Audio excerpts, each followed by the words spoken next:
আসসালামু আলাইকুম, কেমন আছেন সবাই? আশা করছি সবাই ভালো আছেন। নতুন আরও একটি ব্লগ দেখার জন্য সবাইকে আমন্ত্রণ জানাচ্ছি। তো ছুটির দিনে এই যে বাইরে থেকে নাস্তা নিয়ে এসেছে, কারণ আমাদের তো সবসময় রুটি খাওয়া হয়, তাই ছুটির দিনে একটু অন্যরকম নাস্তা।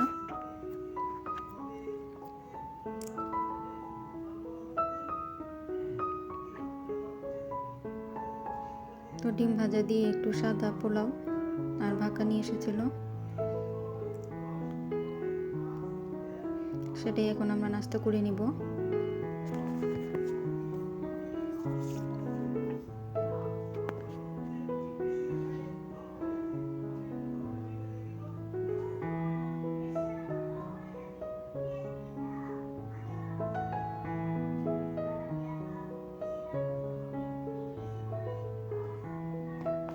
তো বাচ্চাদের খাইয়ে তারপর আমি খাবো।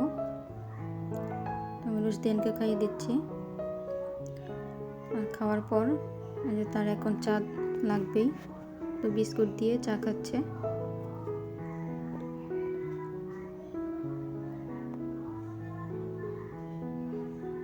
চা বিস্কুট তার খুব পছন্দ।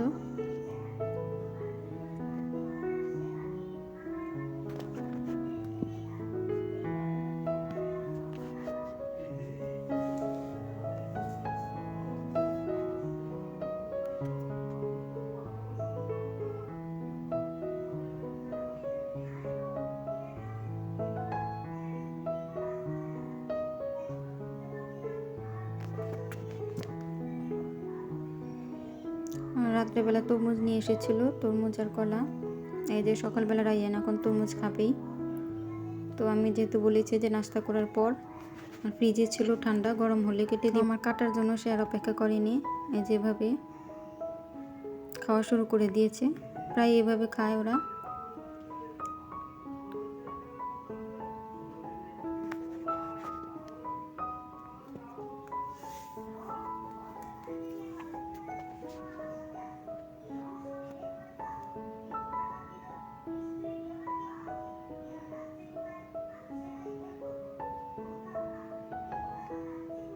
আর আমি এখানে রান্না বসিয়ে দিয়েছি দুপুরে।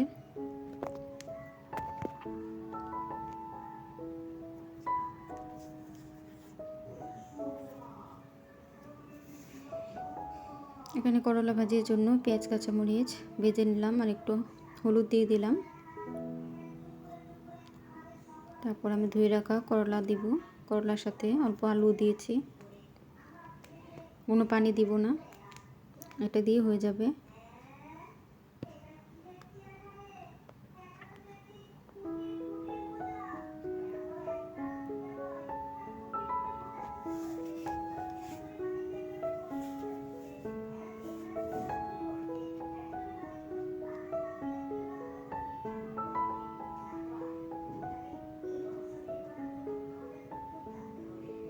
একটু ঢেকে দিয়েছিলাম, তারপরে যে পানি শুকিয়ে করলা ভাজি হয়ে গিয়েছে।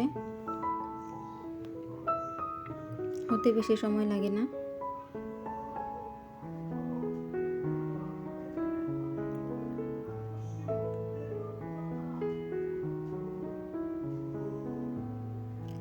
আর এখানে আমি কাসকি মাছ করব, পেঁয়াজ দিয়ে ভুনা করব। এটার জন্য একটু বেশি করে পেঁয়াজ নিয়েছি, যেহেতু ভুনা। আর আলু দিয়ে করলে তখন আর এত পেঁয়াজ লাগে না। পেঁয়াজ আর কাঁচামরিচটা ভেজে নিব।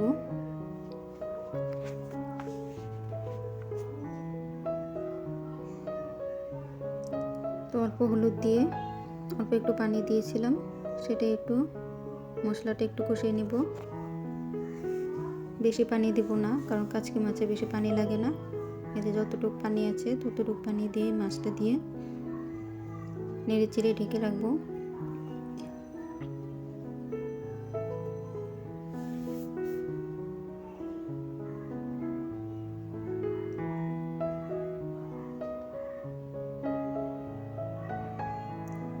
যেহেতু অল্প পানি দিয়েই হয়ে যাবে, এটা পানি শুকিয়ে এসেছে।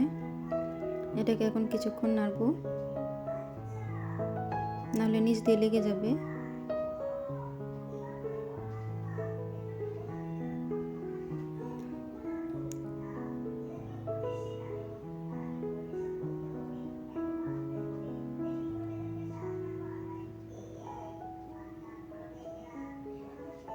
কিছুক্ষণ নাড়ার পরে যে ধনেপাতা দিয়েছিলাম সেটা দিয়ে নাড়াচাড়া করার পর কাচকি মাছ হয়ে গিয়েছে।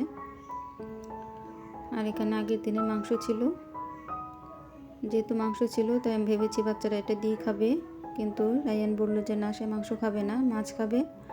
তো আমি রান্নার মাঝখানে আবার ফ্রিজ থেকে মাছ বের করে এটা আবার তাড়াতাড়ি ভেজে দিলাম।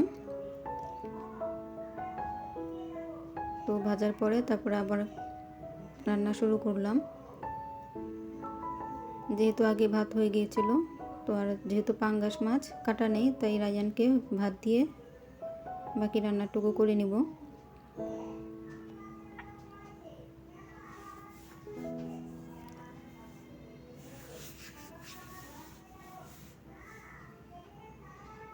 এখানে পেঁয়াজ কাঁচামরিচের সাথে একটু ডিম দিয়ে দিলাম, চিচিঙ্গা ভাজি করব।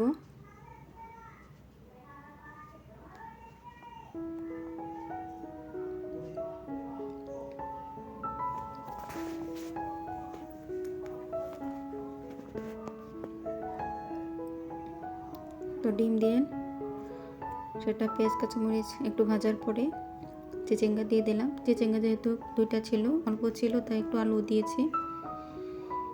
তারপরে যে নেড়ে চেড়ে একটু ধনেপাতা দিয়ে নামিয়ে দেব।